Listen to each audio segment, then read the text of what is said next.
let's rewind back to the beginning. Hey, everybody. It's Joel Sangerman, and you're tuned in here to the Don't Confuse a Bull Market with Brains event. The event that you actually came to, the event that now has sound, so you'll be able to hear how to not confuse a bull market with brains. So look, what I was saying is if you're watching this on Facebook, you can comment, but as you can see, I can't see who the comments are coming from, whereas on YouTube, I can. So it might make sense to just jump over to YouTube. And when you do, go ahead and hit that subscribe button. Hit that subscribe button. Hit that thing. Because you're going to want to be notified when we do things like we're going to do tonight and get a little bit salty. And that's what we're going to do. We're going to get a little bit salty. And I'm going to warn you right now that, don't worry, I'm not going to be swearing too much. Hopefully not at all. But if you're easily offended and you're going to get all butthurt because I tell it like it is, then, you know, maybe go watch the hockey game like I'm doing over here, which is probably why I had that on mute earlier. And watch it at the same time. What I was suggesting is this, is we've got about 2,700 members in the Facebook group, but only 900 are subscribed to YouTube. And I'm wondering why. Because YouTube is actually a much better platform for this kind of thing. So, you know, come on, get subscribed, hit that subscribe button over there so we can begin to offer up more trainings on YouTube instead of just in the Facebook group, which is a little bit more of a pain in the neck.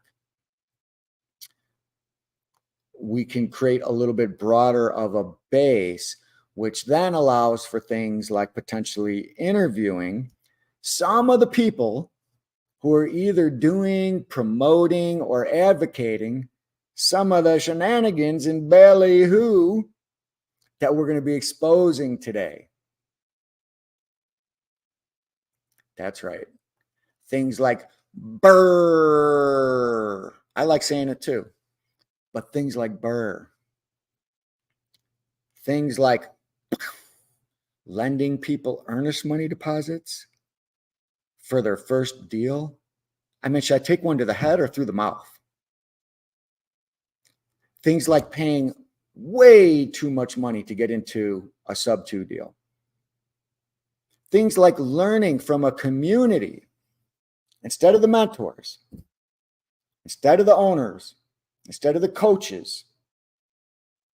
Learning from a community or a group of predominantly clueless fanboys, fangirls who don't have the expertise to teach you like the actual mentors or the owner of the community possibly does. So look, I don't mean any offense to the owners of these pages or these communities. Actually, I like most of them personally very much. But there is a fountain of misinformation from Facebook community members in literally every post that just goes unchecked. And it makes me want to vomit. And that's not good. When so many people take the BS from unqualified community members, they take it as gospel. And it's just plain wrong most of the time. Now, I'm sure the owners of these groups, they know it's wrong, and they probably just don't have the time or the team in place to correct all the nonsense. But when hundreds of thousands of people are potentially acting on bad information that went unchecked, what does it do? It creates conflict. It creates chaos. And what happens when you have conflict and chaos?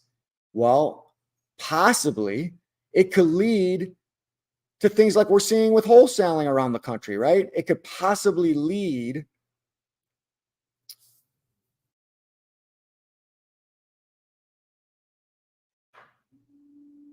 to a tremendous amount of frustration that will come our way because we end up getting regulated with creative finance in ways that are just stupid. like what's happening with wholesaling around the country because of this uncontrolled mayhem that's caused by people who do want to make money, but they're too cheap to invest a few K in coaching from a myriad of choices of quality coaching programs that are out here. And then they choose to be taught instead by ignorant, uninformed nonsense, by random, clueless people who have never done any deals and are just posting misunderstood book knowledge that they think they have, but they don't. And I'm telling you right now, folks, I could go into any of these groups right now and I could show you example after example. And I could do an 8-hour live show impromptu at any time on any day of all the mishigas that I see in these sites. Mishigas, Yiddish, silliness, insanity, craziness. So it's great to have big groups, to have big forums. Undoubtedly, that's a tremendous accomplishment, to be sure. But it is a problem when it becomes real estate investment schlemazel central, and people start influencing others with claims and suggestions that are just not factual. Things as recent as this week, last week, lease options in Texas, they're illegal. There's way more to that story. Or things like, I can hide my ownership of a sub-2 property from the bank. And they're suggesting ways. I know these aren't supported by the owners of the groups for sure. But people will post things about hiding ownership of a sub-2 property from the bank in ways that basically amount to criminal fraud. And people act on that because they're too cheap to buy coaching, which can course correct. I've literally seen this hogwash in there go unchecked, and then people lauding some random idiot who posted that as the GOAT while they get all excited over what amounts to complete garbage. So something has to be said, and I'm doing it. I mean, it's like I'm putting fires out every single day that are started in Facebook Schmendrick City, in Facebook Schmuckville, every day now. So yeah, it's a little aggravating. And I'm just going to point out some things today, not just from a few places, but from across the real estate investment training and educating universe that y'all might want to listen to. But let me ask you a question first, okay? How much are you paying for all this free training? Nothing, right? I'd submit to you that you're paying every day of your life, that you don't cowboy up, you don't cowgirl up and get some kind of coach to help you learn, to help you apply the skills that produce the big dollars that you want to produce. Because if you don't do that every day, it's a lost opportunity, and you are paying. You're paying every day by doing this cheap stuff here, YouTube, Facebook, trying to piece things together on your own instead of getting a guide to help you along the way. Doing it on your own, it almost never works. So look, there's a way to do this and there's a way to not do this. And that's what tonight's topic is, of don't confuse a bull market with brains.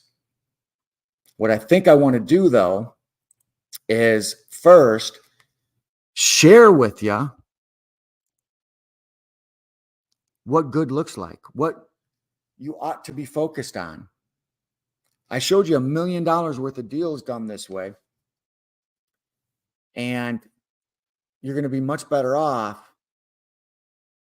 following this pathway than trying to do some of the things that are being recommended that really amount to shortcuts, but can get you in a world of trouble. Okay, so let me show you what I'm talking about here. Hopefully y'all can see this screen, and let me take a look here. Yeah. Oh, there we go. There we go.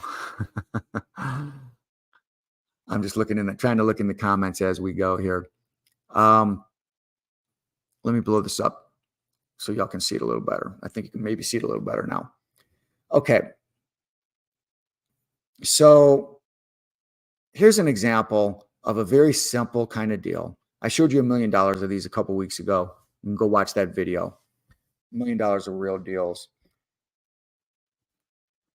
This is a risk-free way of doing things, okay? And this situation presents itself by the thousands every day in every market. By the thousands across the country, okay? Let's say we've got a seller who's got a nice house. It's in a desirable area. It's worth $325,000. They bought it a few years ago with a small down payment, maybe 5%. So that means they owe what? $302,700 on the house. Now, what happens is a job opportunity in another state that the husband and wife don't want to pass up comes along. They got to get across the country now for the job. They're not going to be able to handle payments in the new place that they're going to get and this place. And they know that if they hire a realtor to sell this, they ain't going to get nothing because they got to pay off all this debt and pay the realtor and pay closing costs and maybe some inspection concessions along the way, prorations and things like that. So they just want the debt relief. They also know that to do that the traditional way, it's going to take some time. Time in a time where there's a new job, there's a move, perhaps across the country or to another city. They've got to get packed up. This causes a lot of stress and anxiety for people that they don't want. On top of the moving, on top of the job change, a couple of the most stressful things humans go through, right? In this day and age. It's just too much to deal with. So they just want to get it sold. They want to get the debt relief. They want to move on. So here you come galloping in on that horse, right? And we tell them it won't be your problem anymore. We'll take over the payments on this. Your name stays on the loan, but we'll take over the payments till we pay it off in full. You weren't going to get any money out of this thing anyway. Move on with your life. We'll help your credit all along the way. What you're not paying on this, you go get a new place with that. Fair enough? Folks, you don't have to be paying realtors and wholesalers. You be the person that gets this deal direct from the seller so you're not paying these entry fees for the privilege to get a sub-2 deal. Folks, you're going to set yourself up for disaster paying all that money just to get a sub-2 deal where there's a realtor, a wholesaler, and giving the seller money. That is forcing a square peg into a round hole, and you might find yourself getting pinched if that property doesn't appreciate a lot. All right. So let's take a look at this deal. I'm going to talk more about why not to do that in a minute, but let's take a look more at this deal. So we've got a $302,700 loan balance with a $2,135 payment that includes principal, interest, taxes, insurance. We agree to take over these payments. We agree to pay their closing costs. We agree to take it as is. We agree to close whenever they're ready. And the sellers are relieved. They're excited, and it's not going to be their problem anymore. Now, what do we do with the property once we close on it? Well, the straight and narrow path I'd suggest to you is that we'll close on it and we'll sell it. Now in Texas, we won't sell it on a lease with an option to buy most of the time. We'll sell it with owner financing. In other places, we will sell it on a lease with an option to buy. No, lease options are not illegal in Texas, but there's rules and regulations that sometimes you'll be willing to deal with, and sometimes you won't. I just prefer to owner finance because I don't want to have to comply with the rules when I'm selling that come along with the lease option strategy. But it's not illegal. It's just regulated heavily. Okay, but in almost all other parts of the country, we'll just lease it on an option to buy. We'll lease it at a $349,000 option price because we're giving them time to try out the house, buy the house. We'll easily pick up 25 grand all day long. There'll be 5 people lined up to give you 25 grand on a beautiful house like this. You know, pretty much around the median, a little less than the median probably in most parts of the country, but you know, nice starter house, $25,000 non-refundable deposit. You're the only one offering something like that because they don't qualify for a bank loan right now. Something's wrong with their credit, or they got a job where they don't have enough seasoning of income on that job. There could be a divorce that occurred or one that's pending, something that's preventing underwriting from approving them. but they want to live in a house. They want to be part of the American dream. They don't want to be relegated to, a dingy apartment or a dingy rental house. And here you come with this house that they can move in now. That comes with pre-existing financing that they will give you $25,000 down on, that applies to their fair purchase price. If they exercise their option, they don't even have to exercise the option. It's a bonus for them. And we'll rent it to them during the option period that we give them for $2,700 a month. We'll give them 2 years sometimes to exercise their option. Now, why do we do it like that? Well, let's look at how we would do. When we buy the house, there's going to be some cost to us. We say we were going to pay the seller's closing cost, our closing costs, right? Maybe we have $5,000 or so in closing costs. So out of that $25,000 that we got from our buyer, we're walking away with $20,000 in our pocket. What about our cash flow? We're getting $2,700 a month against 21 something a month, $565 per month positive cash flow. Guess who's responsible for maintenance and repairs? My tenant buyer that I put in the property. Now, back end, well, we don't know yet, because we don't know if our buyer's going to exercise the option. Do I hope they will, or do I hope they won't? I'm somewhat agnostic. I probably hope they don't. But if they do exercise the option, we'll get another $21,000 plus whatever amount of debt has been paid down on the loan that we took over on our house, because we own the house, before our buyer buys. If we don't get this back end, all the better. We could either let them keep renting it, being responsible for maintenance and repairs, making this cash flow, paying the debt down. We're possibly getting appreciation along the way. Or they move out, they decide something changes in their life, they go somewhere else, so we go do the whole thing again, we get another $25,000. The cycle repeats. We do it again, another $25,000 up front. Now the house maybe is worth $350,000. We get $35,000. Could be worth less. Doesn't matter.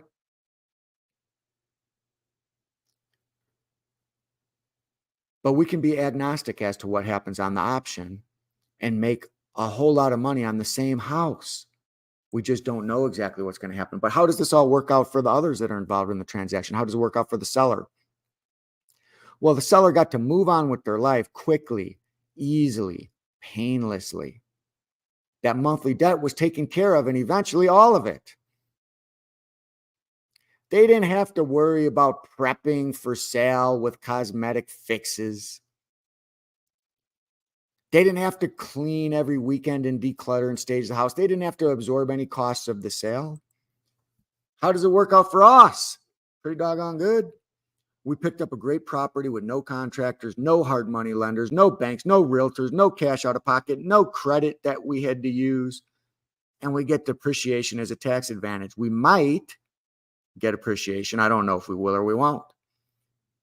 We made easy cash quickly. Still hold the property too, as much as the people make on assignments, but we still have the property with the ability to do it over and over and over again, potentially. So we make cash quickly. We make cash up front. We make cash monthly. And we did all this with no personal liability, no risk. That's what I'm talking about. We leveraged our brain instead of our brawn, instead of our pocketbook. What are the key profit centers? We got a non-refundable option fee from our tenant buyer and as a down payment from our buyers.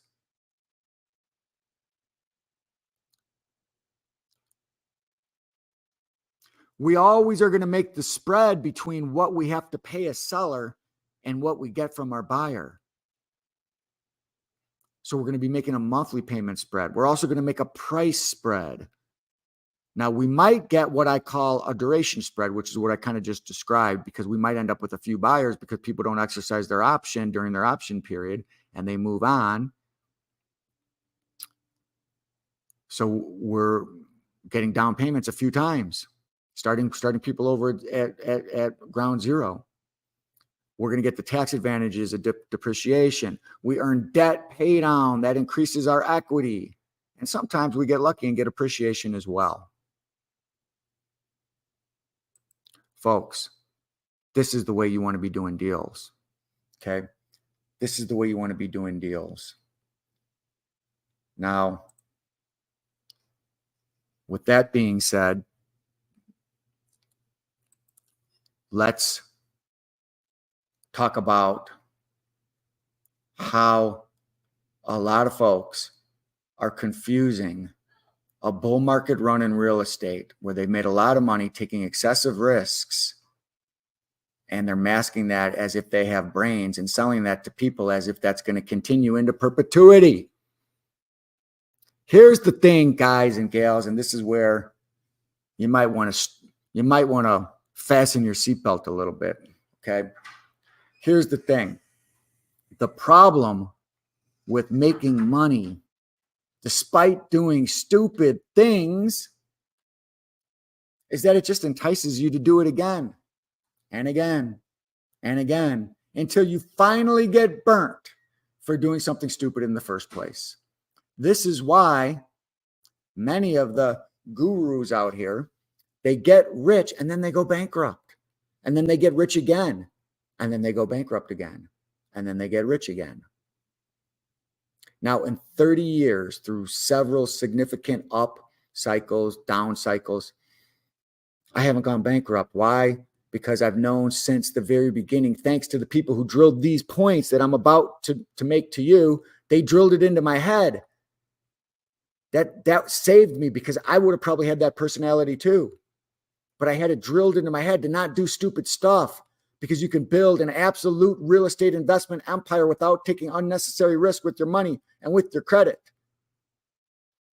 So it should be said that I admire big time the perseverance, the determination, the resilience that it actually takes to be on a yo-yo like that, right? To go from bankrupt to top of the world a couple times. You're a bad mamma jamma, right? Where I get alarmed, excuse me, where I get alarmed is when that personality type begins to convince others that they should begin to do things that will potentially put them on a similar path to ruin, that a lot of people aren't going to come back from. Not everybody's built the same. I mean, do you really want to go through all of that if you don't have to? Of course not. So doing some of the things that I'm going to discuss today, no doubt have worked very well for some, but they're far from ideal because there's too much speculation and risk involved. With real estate done the way that we do it, where we're not using our own money and we're not using our own credit, you never have risk, but you do have opportunity for massive gains. So to me, why take speculative risks unless you're totally okay with possibly losing everything? I'm not okay with that. Most people are not okay with that. So taking advice from people who are just built that way, don't care. I won't say they don't care, but taking advice from people who have that mindset doesn't mean you can't learn a lot from them, but it's not always wise because the risk tolerance is probably higher than what is prudent for most folks. So let me give you an example. I just don't want to be talking smack here. Let me give you some examples that, probably won't hurt anybody's feelings here. At least these first examples won't. Let's take, I'm out here in Vegas, right? I don't know if you see the sun coming through. Let's take the roulette wheel. You know how many people are making fortunes at the roulette wheel right now across this city? They come here and they leave with fortunes on the roulette wheel. Does that happen? It happens every single day. However, it's the stupidest bet on the floor in terms of your odds of losing. What about sports betting? You can win a few games, but eventually that's a losing proposition. House is going to win. What about crypto? Did a bunch of people make fortunes on crypto only to have many more get wiped out listening to the promoters who took those risks and scored? Look, quite a few people have made money on really, really risky real estate investment strategies that I highly recommend you avoid. My stomach is literally sick of certain things that I'm now hearing every day promoted on social media. So a lot of feelings might possibly get hurt, but this just has to be said. I want to be crystal clear, though. I'm not saying these things can't work. They can. Clearly they can, right? They've worked for many. They've even worked for me before. But hey, I've also won betting on the Chicago Bears. I've won on the Bears before, but that doesn't mean it's a good idea to be doing that repeatedly with an expectation that you're going to win every time. See, one thing about doing real estate the way that we do it is that there's strategies that we can deploy, like the one I showed you, that eliminate all the risk. I mean, how do you lose when you have none of your own money and none of your own credit in any of the deals? Here's the thing. I try to see the best in people, so I don't think anyone out here is necessarily trying to mislead anyone, but nonetheless, there's a lot of people being misled, unintentionally or not. And that's just what occurs with haphazard advice. See, there's personality differences, like I said, between some real estate entrepreneurs and people who just want to replace their job, spend more time with family, generally have more independence, time, freedom, money. So we're going to get specific here. Specific strategies that definitely can work in the right circumstances, but they're just monumentally idiotic when compared to the standards and filters that safer investors put in place to ensure gains with no risks of losses. So don't think that I'm calling anyone an idiot. I'm not saying it's stupid to do things that involve risk, but when you can accomplish the same or better without taking on risk, what should you do? I mean, look, the reason people disregard that sometimes, it's really simple, and it's because it's a shortcut. It's easier, it's quicker to take shortcuts than it is to actually do the work yourself to get deals that meet the proper criteria. Shortcuts, oftentimes they pay off, but they also potentially lead to falling off cliffs. We don't want that. I'm certainly not an advocate for teaching that. So let's go through the top offenders. The top offenders, if you will, and what I'm specifically talking about. How about BRRRR? The idea of promoting the BRRRR strategy to beginners. It's not a day that goes by that I don't hear about this. So let's take a look a little bit deeper. First of all, you know what it is? Yeah, it's a fancy schmancy little acronym, very cute. BRRRR, BRRRR, stands for buying a property, then you renovate the property, then you rent the property out, and then you go and refinance it at a higher repaired value so that you can get your cash out of it. And then the last R is to go and repeat the process over and over again so you can stack cash and cash flow over time. It sounds great, right? Well, let's start with why BRRRR is usually not what you want to be doing, especially as a beginner. Excuse me. I mean, I know it's something that's been scaled profitably. I know people have taken it to the moon, a few investors, but let's be real about what's happened over the last few years that they've been involved, right? They've benefited massively from a macroeconomic environment with lower interest rates for years and massive bubblicious appreciation that went along with it. Well, good for them. Right place, right time.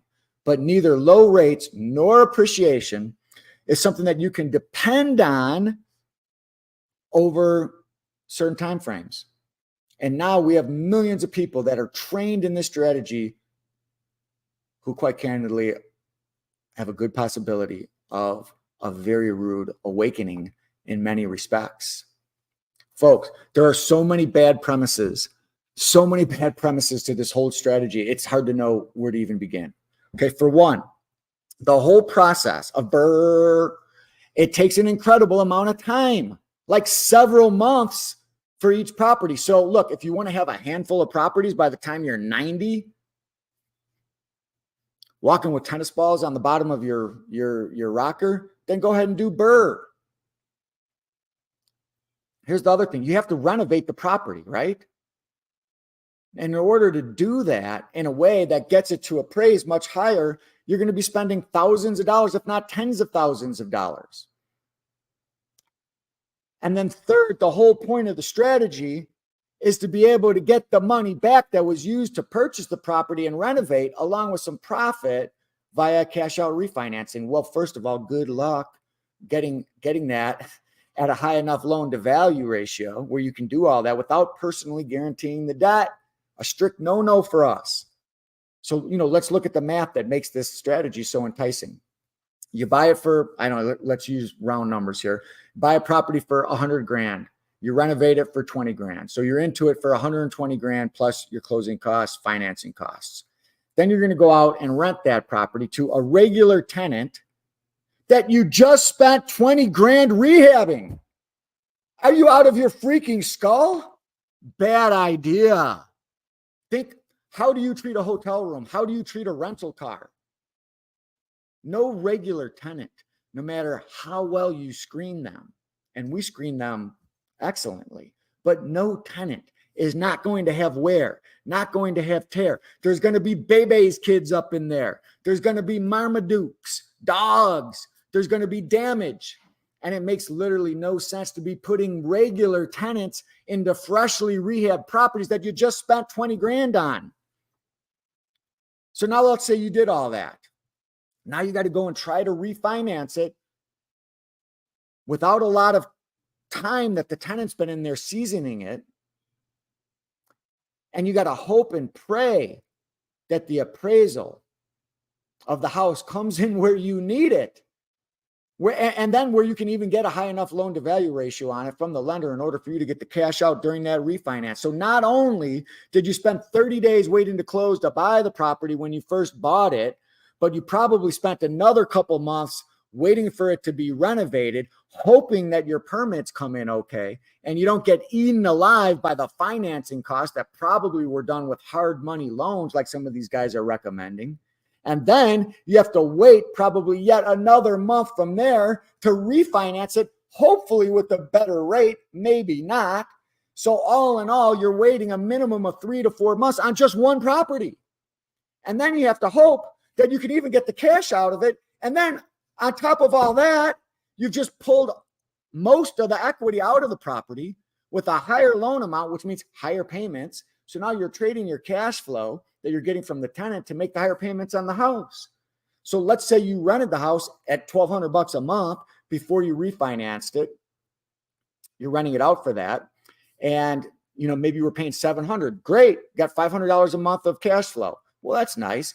But what happens when you get that new loan at a higher valuation and now your mortgage is $1,000? So now not only do you have very thin cash flow on that property, but you might not even have got enough cash out of it. And even if you do, the property has much less equity and may soon be underwater depending on how the market goes with any kind of a downturn.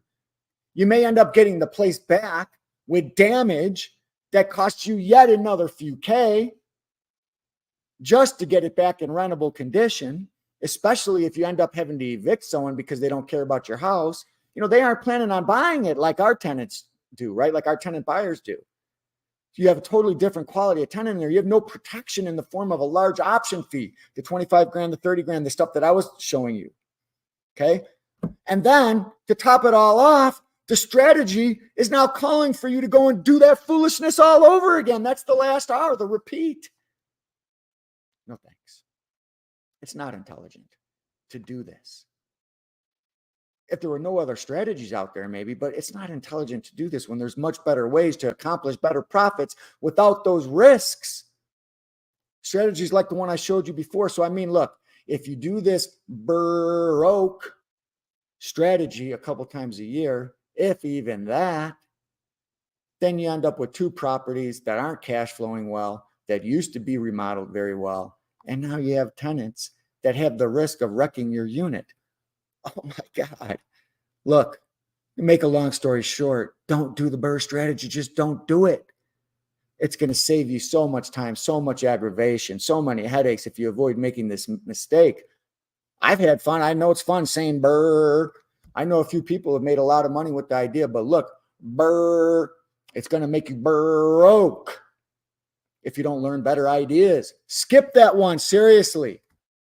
Or better, just do it the way we do it and drop a few of those R's. Buy it the right way, rent it the right way to a tenant buyer, and repeat. That's way smarter and way more profitable and way more scalable. I just want to make sure y'all still with me here. Are y'all still with me? What's going on in the comments here? I didn't lose anybody, did I? I can't really see all the comments here. I'll take a peek at them in a minute, but hope y'all are still with me because I'm rolling here. I have some more stuff to share with you along the way. Y'all still with me? All right. Let's get back into this a little bit here. You want to hear some more bad advice? Here's some more bad advice. Conventional wisdom, it's just accepted, but it's just plain wrong. And that conventional wisdom is that wholesaling cheap cash deals is the best place for beginners to start so that they can build capital and build credit to make their own investments. I hear this every day. Oh, I'm just going to wholesale a few properties, build up my cash, build up my credit so that I can get into like multifamily. First of all, you don't need capital. You don't need credit to make a fortune. And I've shown you that over the last few weeks. Go look at the $1 million deals. None of that was done with capital or credit. Make a fortune. And even if you do have capital and credit, you shouldn't be using it for real estate investment most of the time anyway. It's far easier to structure full price deals like the one that I shared with you where there wasn't very much equity in that house. And then if you want to, you can assign those. You can double close on those and get some cash in your pocket, or just do it the way that I suggest. You still get plenty of cash in your pocket. So, I mean, if you're going to wholesale and assign stuff, wholesaling terms deals, it does require you to learn terms, to learn creative finance, but people are just too lazy. They want to focus on something that seems simple, like buy low, sell high. And unfortunately, in today's world, that's just a very difficult strategy to make work and to sustain. It does work, but to sustain it and make enough money and to start there, that's not the best place to start.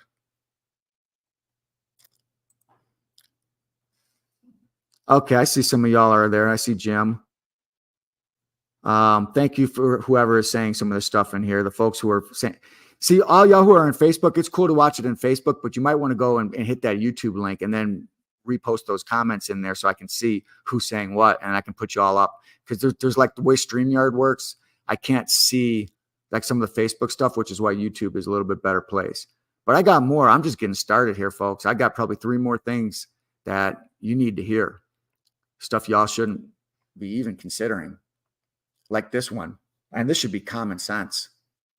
This should just be common sense.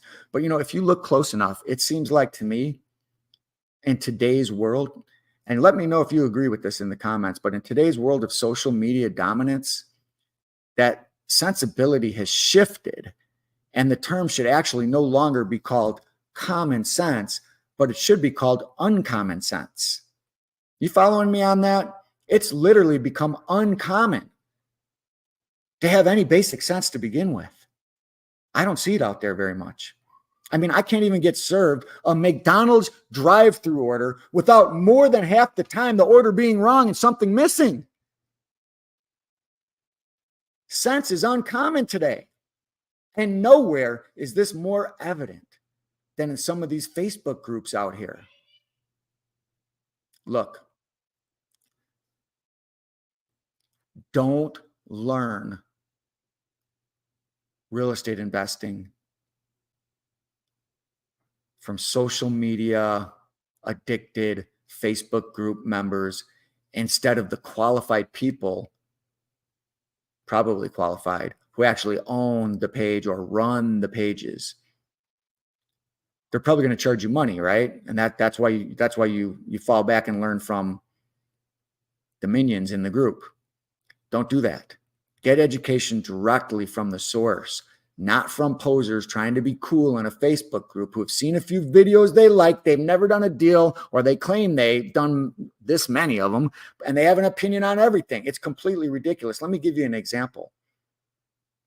Y'all probably have seen this. This video has a lot of views. It got fed to me the other day, and I was like, this is exactly what I'm talking about. I saw a video the other day. Get this. I saw a video the other day. It's from maybe a year ago was the date that it was posted. I just couldn't believe it. I saw a video. The guy won like a $10,000 drawing of some sort. And his wife, with baby in hand in him, they were practically crying over this newfound money.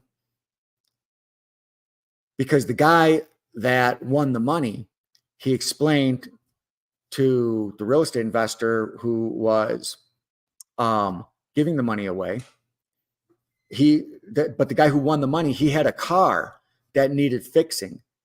And his wife's car also didn't work. And he was struggling, like trying to figure out, how am I going to get to work? And then suddenly this $10,000 gift comes his way.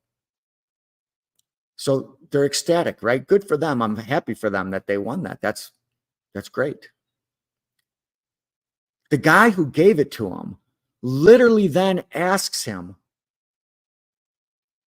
I was on a run when I was listening to this. It was in my headphones, and I had to actually pull my phone out and watch it. The guy who gave him the money literally asked him, well, pay it back by helping people in the group. Are you freaking kidding me? This is who should be teaching your strategies? A guy who is clearly dead broke, struggling to survive. I mean, come on, man. The guy who won the cash is like, oh yeah, I'll be helping people after this day. I'll be doing it day and night. I'll be in the group to answer any of your questions about how these strategies work and how you can make money with these strategies. I'll answer any questions. I'm going to be there for you. This is great. I want to give back. I'm ready to do it. Just ask me any questions. Anyone out here, you can reach out to me personally anytime for help because I want to pay it back. But my dude is flat broke. I mean, are you kidding me? I was like, am I on Impractical Jokers? Am I on TV or something? Am I really seeing this? People, don't take financial help from people who just told everyone that they're totally broke and can't even afford a car repair to go to work without winning money randomly. I mean, I can't even believe I have to say this. Nothing against the folks who won the money or against them as people, but if you're doing that poorly financially right now, you're probably not the person I should be going to for advice. I'm glad you're willing to be generous and offer it, but don't think I'm going to take it. Here's another one. I alluded to it earlier. Do not pay large fees to buy a subject to deal like I just showed you, where there's a realtor, a wholesaler, a seller who all want to get paid up front significant amounts of money. You don't want to be doing that on a sub-2 deal. Could it work? Yeah, but you don't want to be doing that. Your focus should be to get the deal first. Be in that position that the realtor was in who got the deal, or be in that position of the wholesaler who got the deal, and then work directly with the seller. I know that's not going to happen all the time, but that should be your focus, to get the deal directly from the seller so that you're not paying a bunch of middlemen at your own peril because you're too lazy to get the deals yourself. These deals are out here all over the place. You don't need to settle for that. These deals, you really got to be the one who gets to the seller first, unless the middleman, meaning the realtor, the wholesaler, and also the seller, are willing to offer terms on getting the money that they want out of the deal. So if the realtor's willing to take their commission, down the line on some kind of terms, or out of your cash flow, or later on, maybe if you end up paying it off, it might work. But very rarely do those kinds of deals make any sense for anyone other than the wholesaler who's selling it to you, the realtor who's now teamed up with the wholesaler who's selling it to you, or the seller. So yeah, you can do that if you're in that role, but not where you're the buyer with all those parties needing cash at close. Don't be doing that. It's totally unnecessary to do that as a buyer. But here's the good news. People, they seem, from what I'm seeing, to be more than willing to pay exorbitant amounts of money like that. So that should actually incent us massively to go get these deals the way I just described, because guess what?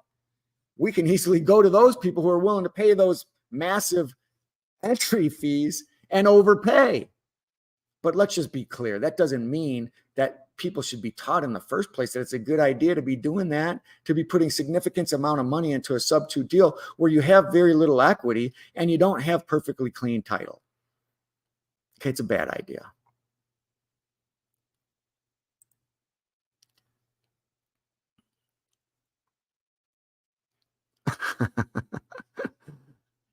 Thanks, Brian. I see you in here, Jim. Let me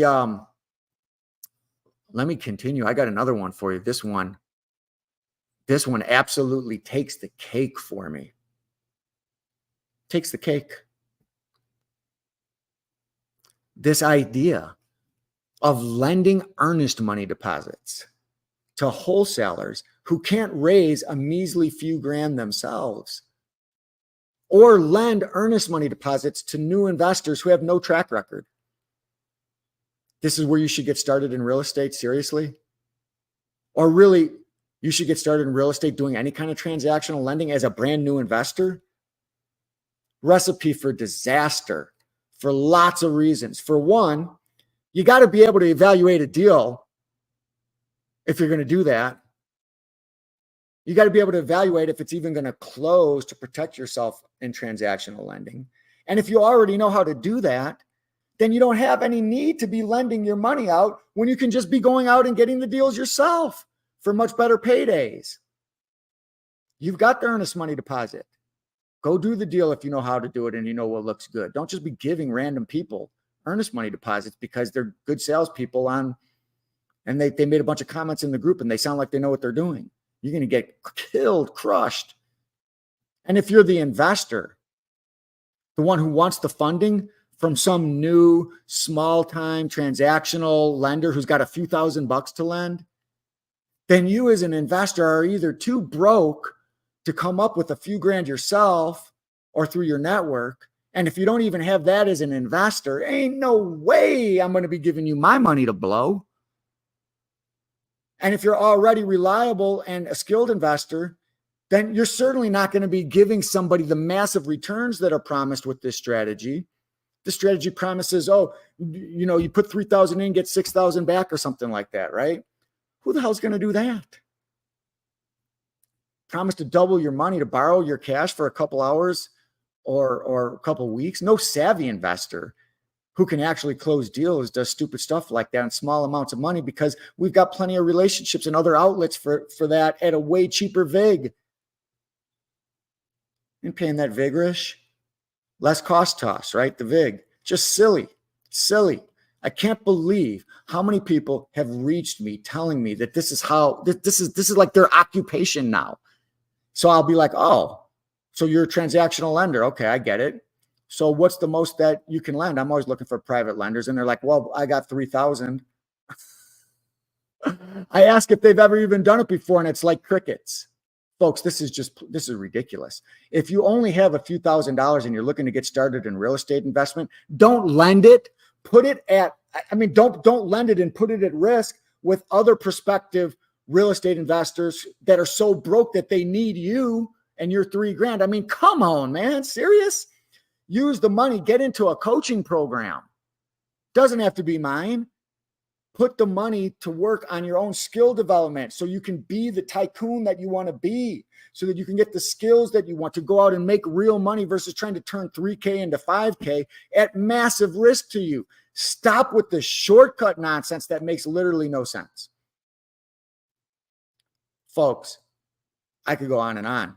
Things like estimating cash flow based on renting rooms out in a house to alcoholics. You think they're all going to get along in there just fine? Ain't going to be nothing broken. You're going to do that to compensate for the bad deal that you got in the first place. If you're an experienced investor, yeah, the strategy can work for good cash flow. But again, we're talking about newer investors. We're talking about, you can speculate when you have the money to lose, but when you don't have the money to lose, you don't want to be doing this kind of stuff. Okay. We're not going to compensate for the bad deals that we've done by putting risky but higher cash flow strategies in place. There's so many more things we could go through, but we'll be here all night. So, there you have it. Look, don't confuse a bull market with brains. Believe it or not, having said all this, I've got nothing but love for all the teachers, their students. This is just meant to offer a dose of reality, of perspective from someone who's been around for 30 years, never once gone bankrupt, let alone more than once. Why? Because I shoot straight and I don't need to take crazy risks to produce plenty of money, and neither do you. So let me just say this. People need coaching to get help with implementation and the nuances of different deals that come up. And that pays for itself extremely quickly in so many ways. But if you're wanting free because you think you can make that work, then go ahead by all means. But just be forewarned that 95% of the time, you're not going to be able to piece everything together properly. There's too many nuances in this business, and you're going to end up making mistakes of either omission, which can be expensive, or mistakes of commission, which can definitely be expensive. And it just costs you far more than the coaching would have. But, I understand money can be tight. This coaching program, it's damn near close to free. I've started people with as little as a few grand. I mean, tuition here, it's very low. I'm not hitting you for 10 grand, 20 grand, 50 grand, like other good programs do, because I'm actually not selling coaching. What I'm trying to do here is recruit people that I can get self-reliant without breaking their bank, so that they can get up to speed without too much financial pressure. And then what happens, because I know they're trained well, we can get in joint venture deals later where I know from Jump Street that you're properly trained. That's actually how I make money, not from this chump change tuition that I'm giving you. You're welcome for that, by the way. I make money betting on the come. I'm betting that if I pick the right people to take under my wing here cheaply, that later we're going to be able to do deals together. Deals that I either finance for you, or deals that we joint venture on where I become the quarterback of the deal, you become the boots on the ground, and we end up splitting the profits until you're 100% self-sufficient and you just don't need me or want to JV anymore, because you'll soon see it's really not necessary once you're self-reliant. That's a heavy cost to split deals. You don't have to do that. So here, we make money by doing deals here, not by selling some hoo-ha recycled wholesaling course for $29.97 or whatever, okay? But I'm going to ask you here. I'm going to ask you directly, not all of you, but some of you, I'm going to ask you why. Why is it, if you're watching this and we haven't been on a phone call together, after all the time you've been thinking about this, why is it that some of you, a few of you, still, for some reason, you haven't explored with me via a Zoom call the chance to acquire these skills that can get you the financial results that you want? Why haven't you done that? What in the world are you waiting for? The call's free, isn't it? Last time I looked. I mean, it's easy for me to push you like this because I know if you'll just quit thinking and start doing, you'll get what you want. I mean, with my help, you will, but you may not be so sure. So there's hesitation. But let me just kind of put you in my brain for a second and let you see it from my perspective, because this is what it's like for me, and you'll all be able to relate to this. Have you ever been like in line at a stoplight to turn right on a red light, and that person in front of you, for some reason, they can legally go, they can turn, but they just won't? You been there? You're like, come on, man, go, for Pete's sake. Do you need an invitation? Press the pedal, go. Well, the next time that you're driving and you're wanting to just tell someone to hit the gas and go and drive, just remember this and know that that's kind of what I'm thinking about some of y'all. Some of y'all who aren't in the coaching program, you haven't been on a Zoom call with me. I'm thinking, come on, go, hit the gas, let's get it. It's true. That's what I'm thinking. Here's what it's going to take. I mean, when you start to realize that you're losing tens of thousands of dollars a month in revenue by a crime of omission, right?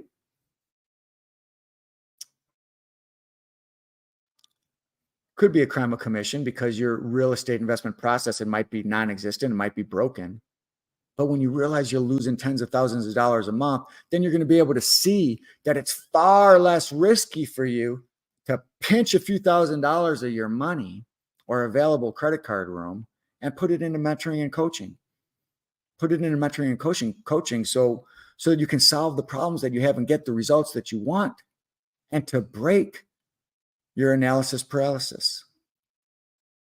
You'll see that it's way less risky to invest a little in coaching right now than it is to wait until the time is just right for you, which it never will be. And then nothing changes. And you go another month or another year or another 3 years. Everything stays status quo, or where things actually get worse and they get more urgent. So, I mean, if you want to help your family, you want to help your church, you want to leave your boss a pink slip and stop trading your time for money and actually do some meaningful work, helping sellers and buyers get what they need and what they want, and then feel really good about yourself every day and put some dollars in your pocket, holler at your boy. Schedule a Zoom call and let's go. Let's discuss getting a plan together for you that actually makes sense and isn't built on stupidity or speculation or having you do risky things with your time, with your energy, with your money, with your resources.